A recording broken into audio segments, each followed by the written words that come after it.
অমিত শাহকে রিজাইন করতে বলছেন মমতা বন্দ্যোপাধ্যায়, কিন্তু কাল অমিত শাহ যে কথা বলে গেছেন, শুভেন্দু অধিকারী নাকি নন্দীগ্রামেই দাঁড়াতে চাইছিলেন, তিনি বলেছেন না, ভবানীপুরে যাও, মমতার ঘরে গিয়ে মমতাকে হারাও। আমার সঙ্গে রয়েছে রাজনৈতিক বিশ্লেষক বিশ্বনাথ চক্রবর্তী, কথা বলবো স্যারের সাথে। স্যার, কেন অমিত শাহ হঠাৎ এই বুদ্ধি দিতে গেলেন? আর অমিত শাহর উপর ক্ষিপ্ত মমতা বন্দ্যোপাধ্যায়, তিনি বলছেন ইমিডিয়েট রিজাইন করুন। মমতা বন্দ্যোপাধ্যায়ের রাগের কারণ অবশ্যই মানে কালকে দিনের আলোর মতন সবার কাছে পরিষ্কার হয়েছে যে মমতা বন্দ্যোপাধ্যায়ের বিরুদ্ধে লড়ার প্রশ্নে মাস্টার মাইন্ড ছিল অমিত শাহ। অর্থাৎ অমিত শাহ যে মমতাকে হারাতে চান সেটা অমিত শাহ নিজেই বলেছেন, এবং এই কথা শোনার পরে আমার ধারণা মমতা বন্দ্যোপাধ্যায়ের প্রতিক্রিয়া হয়েছে এবং তীব্র অমিত শাহ বিরোধী অবস্থান নিয়েছেন। হ্যাঁ, তোমাকে আমি বলছি যে আমাদের কাছেও পরিষ্কার হলো গতকাল, অমিত শাহ খুব পরিষ্কার করে জানালেন যে শুভেন্দু অধিকারী কিন্তু নন্দীগ্রামেই লড়তে চেয়েছিলেন, কিন্তু অমিত শাহ তাকে বলেছেন, বলা যায় যে অমিত শাহর অনুরোধেই কিন্তু শুভেন্দু অধিকারী ভবানীপুরে মমতার বিরুদ্ধে লড়তে নেমেছেন। এটা পরিষ্কার করে দিয়েছেন অমিত শাহ একেবারে দিনের আলোর মতন। মানে তার মানে অমিত শাহ একটা মাস্টার প্ল্যান আছে। সেই প্ল্যানটা কি, যে মমতা বন্দ্যোপাধ্যায়কেও হারাতে হবে, রাজ্যে ক্ষমতা দখল করতে হবে, এবং সেই ক্ষমতা দখলের ক্ষেত্রে শুভেন্দু অধিকারী অমিত শাহর তুরুপের তাস। খুব স্পষ্ট, এর থেকে আর মনে হয় বলার সুযোগ নেই। অমিত শাহ কালকে 4জন প্রার্থীর কথা বললেও উনি বলছেন বিশেষ করে আমি শুভেন্দুদার জন্য এসছি। শুভেন্দুদা নন্দীগ্রামে লড়তে চেয়েছিলেন, কিন্তু আমি শুভেন্দুদাকে বললাম যে ভবানীপুরে যাও, মমতার ঘরে ঢুকে ওকে পরাজিত করো। তার মানে পুরো দিল্লির একটা গেম প্ল্যান, শুভেন্দু অধিকারী সেটা পারফর্ম করছে। শুভেন্দু অধিকারী কেবলমাত্র নন্দীগ্রাম নিয়ে থাকতে চাইলেও তাকে পাঠানো হয়েছে মমতা বন্দ্যোপাধ্যায়কে পরাজিত করতে। তার মানে যত 294টা কেন্দ্রে যদি প্রার্থী হয়, না 294টা কেন্দ্রে বিজেপির প্রার্থী থাকলে অমিত শাহ কিন্তু একমাত্র শুভেন্দু অধিকারীকেই ভরসা রাখছেন মমতা বন্দ্যোপাধ্যায়কে পরাজয়ের প্রশ্নে। তিনি ভবানীপুরে হারালেই পরিবর্তন হয়ে যাবে। পরিবর্তনের শর্টকাট নিয়ে উনি একটা কালকে বলেছেন যে আপনারা যদি ভবানীপুরে হারিয়ে দেন তাহলে এই রাজ্যের পরিবর্তন হয়ে যাবে। এটা কি অর্থে বলেছেন একজন বিশ্লেষক হিসাবে আমার কাছে খুব ক্লিয়ার নয়, কারণ গতবারও কিন্তু মমতা বন্দ্যোপাধ্যায়কে শুভেন্দু হারিয়ে দিয়েছিলেন 1956 ভোটে নন্দীগ্রামে, কিন্তু তাতে ক্ষমতা দখল করতে মমতা বন্দ্যোপাধ্যায় কোনো অসুবিধে হয়নি। বলা যায় 215টা আসন নিয়েই তৃণমূল কংগ্রেস ক্ষমতায় এসেছিল। ফলে মমতা বন্দ্যোপাধ্যায় হারলেও সংসদীয় ব্যবস্থায় যে দল সংখ্যাগরিষ্ঠতা পাবে সেই দলের সরকার হবে, এবং একবার সরকার যার হয় বা যে সংখ্যাগরিষ্ঠতা পায় সে যে কাউকে মুখ্যমন্ত্রী পদে বসাতে পারেন, পরে 6 মাসের মধ্যে তাকে উপনির্বাচনে জয়ী করে আনলেই হয়। যেমনটা 2021-এর বিধানসভা নির্বাচনে মমতা বন্দ্যোপাধ্যায় পরাজিত হলেও তার দল তৃণমূল কংগ্রেস সংখ্যাগরিষ্ঠতা পেয়েছিল, মমতা বন্দ্যোপাধ্যায়কেই শপথ তিনি নিয়েছিলেন, এবং তারপরে 6 মাসের মধ্যে তিনি ভবানীপুর থেকে উপনির্বাচনে জয়ী হন। ফলে এটা মানে অমিত শাহ কোন কারণে বলেছেন আমার কাছে একেবারেই ক্লিয়ার নয়। একজন বিশ্লেষক হিসেবে আমি কালকে 2-3বার বোঝার চেষ্টা করেছি যে উনি এই কথাটা বললেন যে আপনাদের জন্য জয়ের শর্টকাট আমি বলে দিচ্ছি, মমতা বন্দ্যোপাধ্যায়কেই হারান, তাহলেই পশ্চিমবাংলায় জয় হয়ে যাবে। তো গতবার তো মমতা বন্দ্যোপাধ্যায়কে হারিয়েছিল নন্দীগ্রামের মানুষ, কিন্তু তারপরেও তো তৃণমূল কংগ্রেসের ক্ষমতায় এসেছে, শাসন করেছে। কিন্তু এর বাইরে যে কথাটা তোমায় বলতে চাই, প্রায় গতকাল সমস্ত সংবাদ মাধ্যম থেকে শুরু করে সবার কাছে অমিত শাহ যেটা পরিষ্কার বলেছেন যে শুভেন্দু অধিকারী নন্দীগ্রামেই লড়তে চেয়েছিলেন, তাকে অমিত শাহরা অর্থাৎ মোদী অমিত শাহ জুটি অবশ্যই বলবো, বা বিজেপির কেন্দ্রীয় নেতৃত্ব খুব রাজনৈতিক কৌশল হিসাবেই নন্দীগ্রামের পাশাপাশি ভবানীপুরে তাকে নামিয়েছেন, এবং ভবানীপুরে মমতা বন্দ্যোপাধ্যায়কে পরাজয়ের বার্তা দেওয়ার জন্যই কিন্তু শুভেন্দুকে তারা যোগ্য মনে করেছেন, এবং শুভেন্দুর উপরে তারা বাজি রেখেছেন। এবার স্যার বিজেপি জিতলে কি শুভেন্দু অধিকারী মুখ্যমন্ত্রী, এটাও কি স্পষ্ট? এবং একই সাথে তোমায় বলি, অমিত শাহ গতকাল 4 জনের মনোনয়ন জমা দিতে এলেও আসলে শুভেন্দু অধিকারীর মনোনয়ন নেই, তিনি ছিলেন, এবং সেটাই তার উদ্দেশ্য ছিল, সেটা রাগঢাকও করেননি, পরিষ্কার বলেছেন। মনে রাখবে, অমিত শাহ নরেন্দ্র মোদী ছাড়া কারো মনোনয়ন পত্র জমা দেওয়ার সময় সাধারণত থাকেন না। মানে একমাত্র বারাণসীতে যখন মানে মোদী জমা দেন, তখন তার পাশে অমিত শাহ থাকেন। ফলে তারপরে শুভেন্দু অধিকারীর এই সাথে থাকা, মনোনয়নপত্র জমা দেওয়া, একই চেয়ারে বসা, আমি সত্যি বলতে কি এতটা দূর পর্যন্ত একদম মানে ডিও পর্যন্ত, ডিস্ট্রিক্ট ইলেকটোরাল অফিসার পর্যন্ত উনি চলে যাবেন, একজন হোম মিনিস্টার, বিশ্বাস করো আমি কল্পনার মধ্যে আনিনি। আমার ধারণা ডিও পর্যন্ত যাওয়ার মধ্য দিয়ে যে বার্তাটা উনি দিয়েছেন, যে মমতা বন্দ্যোপাধ্যায়কে পরাজিত করবার প্রশ্নে আপোষহীন অমিত শাহ, আপোষহীন অমিত শাহ, আমার ধারণা সেই জায়গাটা দেখো, পুরো রাজনৈতিক বার্তাটা তো মমতার কাছে গেছে, যে যে অমিত শাহ স্বরাষ্ট্রমন্ত্রী, তিনি ডেসপারেট, যে কোনো মূল্যে তিনি পরাজিত করতে চাইছেন তাকে, অর্থাৎ মমতা বন্দ্যোপাধ্যায়কে। এই কারণেই মমতা বন্দ্যোপাধ্যায় গতকালও অমিত শাহর পদত্যাগ, অমিত শাহকে তীব্র আক্রমণ করা, আমার ধারণা গতকালের শুভেন্দুর নমিনেশন সাবমিশন এবং একেবারে ডিও অফিস পর্যন্ত, ডিস্ট্রিক্ট ইলেকট্রাল অফিস পর্যন্ত গিয়ে সেটা জমা দেওয়ার মধ্য দিয়ে একটা বার্তা মমতা বন্দ্যোপাধ্যায়ের কাছে পৌঁছেছে যে অমিত শাহ কতটা সিরিয়াস। এইবার তোমার মূল প্রশ্নে আমি বলি, ভবানীপুরে যে কনস্টিটুয়েন্সি দেখো, ভবানীপুরে দুটো মানে 6টা কাউন্সিলরই তৃণমূল কংগ্রেসের, এটা নিয়ে কোনো বিতর্ক নেই। চিফ মিনিস্টারের বহুদিন থেকে ওখান থেকে জয়ী হচ্ছেন তিনি। যখন লোকসভা নির্বাচনেও দাঁড়াতেন মমতা বন্দ্যোপাধ্যায়, তোমরা হয়তো তখন মানে খুবই ছোট ছিলে, তখনও কিন্তু ওই ভবানীপুর কেন্দ্রের থেকে খুব বড় ব্যবধানেই উনি লিড নিতেন। ফলে ভবানীপুর মমতা বন্দ্যোপাধ্যায়ের কাছে হোম গ্রাউন্ড, যেমন শুভেন্দু অধিকারীর কাছে হোম গ্রাউন্ড ছিল নন্দীগ্রাম। ফলে অ্যাওয়ে ম্যাচ খেলতে গিয়েছিলেন মমতা বন্দ্যোপাধ্যায় নন্দীগ্রামে, 1956 ভোটে হেরেছেন। শুভেন্দু অধিকারী হোম গ্রাউন্ড ছেড়ে, হোম গ্রাউন্ডের পাশাপাশি তিনি অ্যাওয়ে ম্যাচ খেলতে এসেছেন ভবানীপুরে। এখন দেখার যে অ্যাওয়ে ম্যাচে তিনি কি অবস্থান নেন। তোমার দর্শকদের জন্য বলছি, এই ভবানীপুর কনস্টিটিউয়েন্সি সম্পর্কে আপনাদের একটু সাম্যক ধারণা থাকতে হবে। যে 8টা ওয়ার্ড আছে, এই 8টা ওয়ার্ডের মধ্যে মানে 77 নম্বর ওয়ার্ডটা কিন্তু অ্যাকচুয়ালি এক্স ফ্যাক্টর। 82 নম্বর ওয়ার্ড নয়, 77 নম্বর ওয়ার্ডটাই কিন্তু এক্স ফ্যাক্টর। এই কারণেই বলছি 73 এবং 77, এই দুটো ওয়ার্ডই কিন্তু ভাগ্য নির্ধারণ করবে। আমার ব্যক্তিগত অ্যাসেসমেন্ট, 8টা ওয়ার্ডের মধ্যে শুভেন্দু অধিকারী 6টা ওয়ার্ডে এগিয়ে থাকার সম্ভাবনা থাকবে, কিন্তু 77 নম্বর ওয়ার্ডই, যেটা সংখ্যালঘু মুসলিমরা আছেন, 73ও তাই, এই দুটো ওয়ার্ডকে কমব্যাট করার মতন জায়গায় কিন্তু এই মুহূর্তে অন্ততপক্ষে বিজেপি নেই।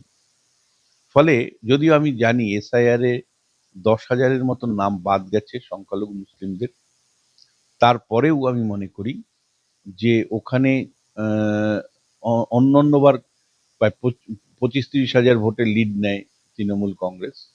77 নম্বর ওয়ার্ডে যদি 73-77 বাদ দিয়ে বাদবাকি ওয়ার্ড যেগুলো আছে, সেগুলোতে শুভেন্দু অধিকারী যদি 10-12 হাজার লিডও নেন, তারপরেও 77-এর লিড যদি কমাতে না পারেন, তাহলে লড়াইটা কিন্তু অ্যাডভান্টেজ মমতা বন্দ্যোপাধ্যায়ের।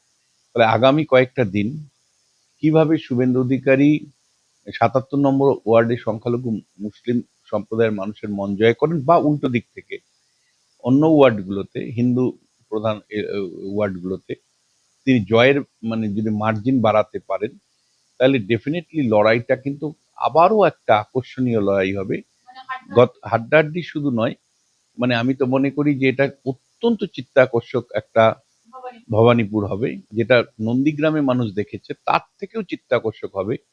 প্রতি রাউন্ডে, কাউন্টিং দিন 4 তারিখ, প্রতি রাউন্ডে এগিয়ে পিছিয়ে থাকার গল্পই আমরা শুনতে পারবো। ফলে এখন দেখার, এবং একই সাথে মানে এই কেন্দ্রে যখন রুদ্রনীল দাঁড়িয়েছিল 2021-এ, ভোট কিন্তু হয়নি পরিষ্কার করে, এখানে গুন্ডাগার্দি করে ভোট হয়। লাস্ট কয়েকটা নির্বাচনে গুন্ডাগার্দি করে ভোট হয়েছে। আর তারপরে প্রিয়াঙ্কা চোপড়া প্রিয়াঙ্কা টিউবরিয়াল যখন উপনির্বাচনে দাঁড়িয়েছিলেন, তিনি 49,000 ভোটে হেরেছিলেন। সেই সময় ভোট কিচ্ছু হয়নি। হ্যাঁ, মানে রুদ্র 27, এ 49-এ উপনির্বাচনে, এবং সেখানে কিন্তু ভোট হয়নি। রুদ্র 27 যার কাছে হেরেছিলেন সেটা হল শোভনদেব চট্টোপাধ্যায়ের কাছে হেরেছিলেন, যিনি পরবর্তী সময় খড়দা গিয়ে প্রতিদ্বন্দ্বিতা করেন মমতাকে আসনটা ছেড়ে দিয়ে। মমতা মানে উপনির্বাচন হয় যখন শোভনবাবু আসনটা পদত্যাগ করেন, এবং তারপরে মমতা উপনির্বাচনে জয়ী হন 49,000 ভোটে। কিন্তু সেই নির্বাচনেও এলাকার পর এলাকায় যে কায়দায় ভোট হয়েছে, সেই ভোট নিয়ে কিন্তু অনেক প্রশ্ন আছে। ফলে নির্বাচন যদি প্রত্যেকে ভোট দিতে পারে, বিশেষ করে মানে গুজরাটি সম্প্রদায়ের মানুষরা ভোট দিতে পারেন, যদি অবাঙালিরা যদি ঠিক মতন ভোট দিতে পারে ওয়ার্ডগুলোতে, হিন্দুরা যদি ঠিক মতন ভোট দিতে পারে, তাহলে কিন্তু লড়াই সত্যি চিত্তাকর্ষক একটা এর লড়াই। মধ্যেই তো ভবানীপুরে আপনি নিশ্চয়ই জানেন মহুয়া মৈত্রের একটা মন্তব্য গুজরাটিদের সম্পর্কে, সেটা কিন্তু তৃণমূলের ভাবমূর্তি খারাপ করেছে। যদিও ড্যামেজ কন্ট্রোল করার চেষ্টা করছে তৃণমূল কংগ্রেস, কিন্তু সেটা তারা পাচ্ছে না। পারছে কিনা আমি তো ভোটের রেজাল্ট ছাড়া আমি বলতে পারবো না। দেখার, দেখো বিতর্ক এগুলো তো হবে, এগুলো দিয়ে তো আর খুব একটা ভোট হয় না। ভোট শেষ পর্যন্ত সত্যি বলতে কি আহ নিরাপত্তা কতটুকু হচ্ছে, কতটুকু, এবং বিজেপির কিন্তু কর্মী সমর্থক খুব খারাপ অবস্থা। আমি তোমায় কাল বলছি, গতকালও কিন্তু একটা জিনিস, একটা ছোট্ট কথা এখানে একটু বলে রাখি, যেখানে স্বরাষ্ট্রমন্ত্রী প্রার্থীর সাথে পর্যন্ত পৌঁছে যাচ্ছে, ডিস্ট্রিক্টের মানে একদম মনোনয়ন স্থল পর্যন্ত পৌঁছে যাচ্ছে, সেখানে স্যার শুধুমাত্র এই কেন্দ্রটা যদি সত্যি স্বরাষ্ট্রমন্ত্রী অমিত শাহের পাখির চোখ হয়, তাহলে সেই অনুযায়ী কেন্দ্রীয় বাহিনী মোতায়েন হবে, নিরাপত্তার ব্যবস্থাটা কেন দেখা হবে না? এই অঙ্কটা আপনি কিভাবে দেখেন? দেখো, যতক্ষণ পর্যন্ত রাজ্যের আইএস আইপিএস অফিসাররা পরিবর্তনের গন্ধ পাবে না, ততক্ষণ পর্যন্ত কিন্তু ওরা তৃণমূলের হয়েই খেলবে, যত জাগবে। আইএস আইপিএস অফিসাররা নিজের স্বার্থ ছাড়া কিচ্ছু বোঝে না, তারা কোনো নিউট্রাল হয় না, তারা কারো চাপ মানে তারা তাকেই মানে সালাম করে যে শক্তিশালী, যে জয়ী হবে। ফলে যতক্ষণ পর্যন্ত এই বার্তাটা যাবে না আইএস আইপিএস অফিসারদের কাছে যে তৃণমূল কংগ্রেস হাঁটছে, বিজেপি জিতছে, ততক্ষণ পর্যন্ত কিন্তু আইএস আইপিএস অফিসাররা কিন্তু তৃণমূলের হয়েই খেলবে। আমি এটা বলছি, এটা আমার অভিজ্ঞতা বলছে, আমার জীবন বলছে। 2011 সালের বিধানসভা নির্বাচনের 2 বছর আগের থেকে আইএস আইপিএস অফিসাররা বাম সরকারকে বিসর্জন দিয়ে দিয়েছিল। তারা তলে তলে মমতা বন্দ্যোপাধ্যায়ের সাথে সম্পর্ক রাখতো, এবং তারা কিন্তু যারা অত্যন্ত বামেদের কাছে ছিল, তারাও কিন্তু মানে যেমন আলাপন বন্দ্যোপাধ্যায় থেকে শুরু করে একাধিক নাম বলতে পারি, তারাও কিন্তু মানে মমতার প্রিয় পাত্র অল্প সময়ের মধ্যে হয়ে উঠলো। এটার পেছনে কারণ হলো ওই 2009-এর লোকসভা নির্বাচনের পরে আইপিএস আইএএস অফিসাররা বুঝতে পেরেছিলেন যে রাজ্যে ক্ষমতার পরিবর্তনটা শুধু সময়ের অপেক্ষায়। ফলে তারা কিন্তু ভোল বদল করে মমতা বন্দ্যোপাধ্যায়ের পক্ষ নিয়েছিলেন, এবং নির্বাচনে কার্যত মমতা বন্দ্যোপাধ্যায়ের পক্ষ নিয়েই কাজ করেছেন বা নিউট্রাল পর্যন্ত নিয়েছে। আমাদের এখানের এখন কি পরিস্থিতি 26-এরটা বলে? দেখো, আমি আবারও বলছি তোমাকে, আমার কাছে যা খবর, কোনো আইএএস আইপিএস অফিসার বিশ্বাস করছে না রাজ্যে পরিবর্তন হবে। কোনো IAS IPS officer by heart বিশ্বাস করছে না যে এই রাজ্যে পরিবর্তন হতে পারে। ফলে ওরা কিন্তু যে কোনো ইলেকশন কমিশনের যে আদেশ নির্দেশ, সেগুলো কিন্তু হাফ হার্টেডে করছে, তলে তলে তৃণমূল কংগ্রেসকে সন্তুষ্ট রেখে, তাদের সাথে সম্পর্ক রেখেই কাজ করছে। ফলে আইএএস আইপিএস অফিসাররা নিউট্রাল ভাবে কাজ করবে এই প্রত্যাশা যদি শুভেন্দু অধিকারী করে থাকে, অমিত শাহ করে থাকে, তাহলে মূর্খের স্বর্গে বাস করছে। ফলে সেই জায়গা থেকে আমি তোমাকে বলছি, ভবানীপুরে নির্বাচনটা কতটুকু বিশুদ্ধ হবে না হবে সেটা তো আমরা দেখতে চাই। যেমন গতকালই মনোনয়ন সাবমিট করতে উপস্থিত ছিল কে? স্বয়ং দেশের স্বরাষ্ট্রমন্ত্রী। তার সামনেই দু জায়গাতেই তৃণমূলীরা মাইক বাজিয়েছে, স্লোগানবাজি করেছে, জুতো ছুঁড়েছে। তাহলে এই সাহসটা কোথা থেকে পায়? ইলেকশন কমিশন যতক্ষণ পর্যন্ত গুঁতো না দিয়েছে, শতপ্রণোদিত ভাবে তো পুলিশ কাউকে অ্যারেস্ট করেনি, পুলিশ তো কাউকে বিরুদ্ধে মামলা করেনি। মানে কমিশনের এই ভূমিকাটাও কি? কমিশন কারা? আমি তোমাকে বলছি, সি অফিসের স্ট্রাকচারটা বোঝো। সিও একজন রাজ্য সরকারি কর্মচারী, রাজ্য সরকার ডেপুটেশনে পাঠিয়েছে, মানে যে মনোজ আগরওয়াল। মনোজ আগরওয়াল যদি দেখেন যে ঠিক পর্যন্ত হয়, তিনি কতটুকু এগোবেন? তারপরে তার অফিসে বাদ বাকি সবই রাজ্য সরকারের সবাই, প্রত্যেকে, একটা সিঙ্গেল নয়। একমাত্র এখান থেকে যে কয়জন অবজারভার এসছেন বাইরের রাজ্য থেকে, সেই অবজারভাররা বাদ দিলে সবই তো রাজ্য সরকারের কর্মচারী। মানে এমনকি এখানে যাদেরকে রিশাফেল করা হলো, মানে নতুন করে যাদেরকে তোমার মুখ্য সচিব, মুখ্য স্বরাষ্ট্র সচিব নানা পদে বসানো হয়েছে, তারাও তো মানে প্রত্যেকেই রাজ্য সরকারের কর্মচারী, মমতা বন্দ্যোপাধ্যায়ের সাথে কাজ করেছেন। ফলে স্যার, এই মুহূর্তে দাঁড়িয়ে একটা জিনিস কমিশন কিন্তু ভূমিকা নিয়েছে, আপনি নিশ্চয়ই জানবেন, যত দাগী আসামি আছে, যাদের বিরুদ্ধে কেস আছে, তাদেরকে কিন্তু হেফাজতে নিয়ে আর এই ভোটের 10 দিন আগে এইরকম একটা পদক্ষেপ চলছে। সেটাকে আপনি সেটাও কি বলবেন যে নেবে কমিশন যেভাবে নিচ্ছে, তাহলে তারা রাজ্য সরকারের কর্মচারী হলে এই পদক্ষেপ কি করে নিচ্ছে? এটা কেমন আমি তোমাকে বলি, জগন্নাথ চট্টোপাধ্যায়কে তুমি ইন্টারভিউ নিতে যাও, ওর অভিজ্ঞতাটা তুমি নাও, খুব ইম্পর্টেন্ট অভিজ্ঞতা, এবং এই অভিজ্ঞতাটাই সারা রাজ্যের অভিজ্ঞতা। তৃণমূল কংগ্রেসের বা আইপ্যাক টিমের অভিযোগ, জগন্নাথের তো বটেই, সামগ্রিকভাবে অভিযোগ, আইপ্যাক এবং তৃণমূল কংগ্রেস কি করছে, বেছে বেছে বিজেপির সক্রিয় কর্মী যারা, তাদের বিরুদ্ধে কমপ্লেন লজ করছে থানায় গিয়ে, এই এই করেছে, ওই করেছে, এই সেই করেছে, নানা কমপ্লেন। এইবার কমপ্লেন লিস্ট যখনই পাচ্ছে, তখন থানার থেকে সেন্ট্রাল ফোর্সকে পাঠিয়ে দেওয়া হচ্ছে। সেন্ট্রাল ফোর্স গিয়ে ওগুলোকে হ্যারাস করছে, না তুলে আনছে। এই গল্প কিন্তু অনেক রকম জায়গা। তোমার যদি কোমরের জন্য না থাকে, পার্টির কোমরের জন্য না থাকে, তাহলে তুমি প্রতি পদে পদে কিন্তু প্রশাসনের দ্বারা হ্যারাস্ট হবে। আমার প্রশাসন বলে কিচ্ছু হয় না। আমার প্রশাসন তখনই যদি আমার কোমরের সমান পরিমাণে জোর থাকে, অর্থাৎ আমার পার্টির জোর থাকে। তাহলে পার্টির জোরটাই বিজেপির কিন্তু সবচেয়ে কম, সেটাই আমার চোখে ধরা পড়ছে। একই সাথে তোমায় এটা বলতে চাই যে অমিত শাহ কালকের যে বক্তব্য, তাতে পরিষ্কার তারা শুভেন্দু অধিকারীকেই বাজি রাখছেন। আগেও তোমার চ্যানেলে বলেছি, আজও বলছি, প্রথম দিনও আমি বলেছিলাম, যখন ইয়েতে শুভেন্দু অধিকারীকে প্রার্থী করেছিল বিজেপি ভবানীপুরে আমি বলেছিলাম যে ভবানীপুরে শুভেন্দুকে ক্যান্ডিডেট করে যদি শুভেন্দু জেতে, তাহলে বিজেপির কাছে দ্বিতীয় কোনো বিকল্প থাকবে না। যদি তারা ক্ষমতায় আসে, যদি তারা সংখ্যাগরিষ্ঠতা পায়, তাহলে শুভেন্দুকেই মুখ্যমন্ত্রী করতে হবে।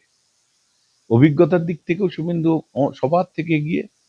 আর ও যেহেতু মানে ড্রাগ ড্রাগ হর্স, বা বলা যায় যে বাজি ছিল বিজেপির, এই বাজি যদি জয়ী হয়, জ্যাকপটে যদি জয়ী হয় অমিত শাহ, তাহলে অমিত শাহ শুভেন্দুকে ছাড়া অন্য কারো নাম মুখ্যমন্ত্রী পদে কিন্তু ভাববেই না। ফলে কালকের যে বক্তব্য উঠে এসছে, সেখান থেকেও খুব স্পষ্ট যে শুভেন্দু অধিকারীকেই তারা প্রধান প্রধান মানে মনে করছেন, বাজি মনে করছেন। এবং রাজ্যে যদি কখনো পরিবর্তন হয়, সরকার পরিবর্তন হয়, তাহলে শুভেন্দু যে মুখ্যমন্ত্রী হবে, অমিত শাহর কথায় স্পষ্ট, একেবারে স্পষ্ট।